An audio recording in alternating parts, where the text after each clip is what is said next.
Loading, straight with the lyrics like I'm bowling. Keep pushing on, keep rolling. And when I listen, but I told him one more time. Your favorite MC's bronze or silver. Hi ladies, okay, I started scripting this as a what to wear to an LA Lakers game that started with the inside scoop of going to a game at Crypto Stadium. Long story short, it was gonna be way too long, so we're breaking it into two parts. Today, I'm gonna tell you all about going to LA Live Crypto Arena to see the LA Lakers play, where to park, where to stay, where to eat, and more. Be sure to hit like, subscribe, and most importantly, the notification bell. That is going to allow you to be notified the second that video drops. Okay, y'all, let's get going.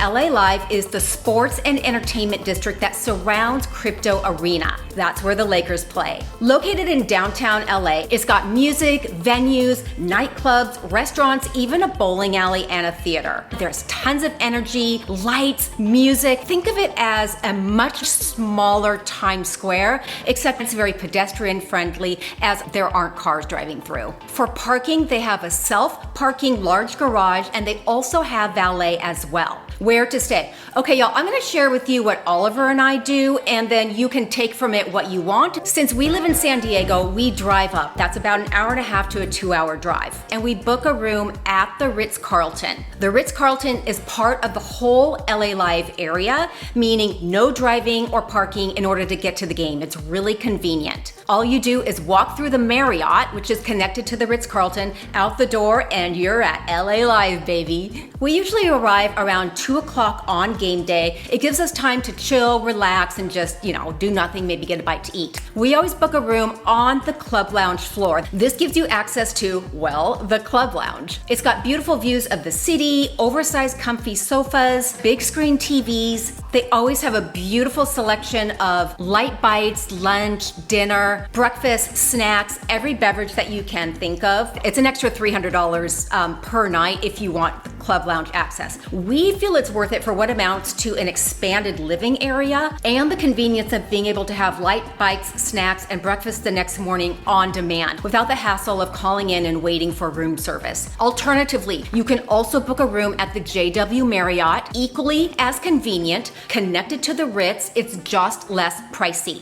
For a 7:30 game, we always make 6 o'clock reservations at Katsuya, which is our favorite sushi restaurant in the LA Live area. It's hip, happening, upscale, tons of people there. If sushi's not your vibe, there are a ton of other restaurants and bars to choose from. There's Smash Burger, Fixin's Soul Kitchen, Soul Agave, Taste of Mexico, cool bars with tons of curated, handcrafted drinks. It's really fun, you guys. I think you'll really love it. Around 7:15, we head over to the arena, which is only a couple hundred feet, no big deal, and get in line for security. About security, their security is okay, so it's very well done. The staff is very friendly. It's a very seamless process to get in. But ladies, in terms of your handbag, listen up. A day or two prior to the game, you're gonna get an email that essentially says, don't bring anything larger than a 9x5-inch bag. As of today, they do not enforce their bag policy. I got so annoyed coming in with my tiny little bag, and all these other women were bringing like their big ass bags. I'm like, how are they getting in? Listen, you do you. All I'm saying is that they do not blink an eye if you're bringing a big bag in. There was this couple in front of me. Y'all, the guy had a huge leather backpack, like I'm going a wandering and a camping backpack. They let it in. Not only that, they didn't put it through a metal detector. They barely opened it to see what he had inside of it. That's not a good thing. I'm just saying. I digress. Once inside, they've got a really cool bar area, a place where you can buy all of your merchandise. The staff are super friendly and helpful, and there are plenty of bathrooms right as you walk in.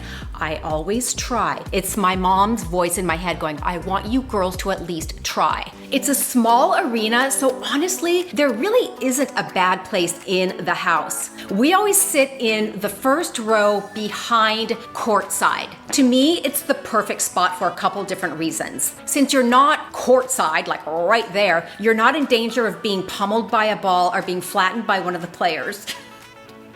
I think I'm still having flashbacks from grade school. If somebody was gonna get pummeled by an errant ball, it was me. So I'm like constantly, ah!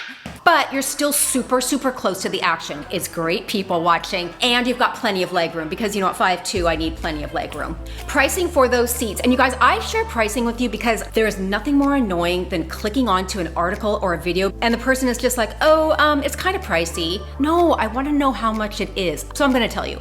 As with anything, it's gonna depend on who they're playing and whether or not it's the playoffs. I mean, you guys know that. In general, we've usually paid anywhere from $800 to $1,000 per ticket. It's not cheap, but they are really good seats. There's tons of action, lights, music. It's a very LA experience. I mean, if anybody can do theatrics in a show, it's LA. The Laker girls are amazing to watch. There's contests, awards, all sorts of fun stuff. And yup, it is great people watching, and yes, there are usually plenty of celebrities there.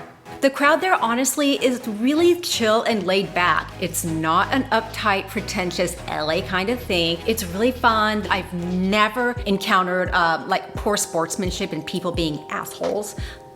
After the game, you exit and they always have a ton of street vendors out there making like sausages and onions and hot dogs and hamburgers. And man, if I wasn't vegan, they smell so delicious. And I believe a lot of the bars are open after people exit as well, so you can always do that. Okay, y'all, if you're considering going to LA Live, I hope that was helpful. I just like sharing my experiences with you. I like to have a blueprint of things before I go, and I think a lot of us do, so we know what to expect. Okay, what to wear? That's my next video, but until a couple days from now, I will see y'all soon, and take care. Have a good week.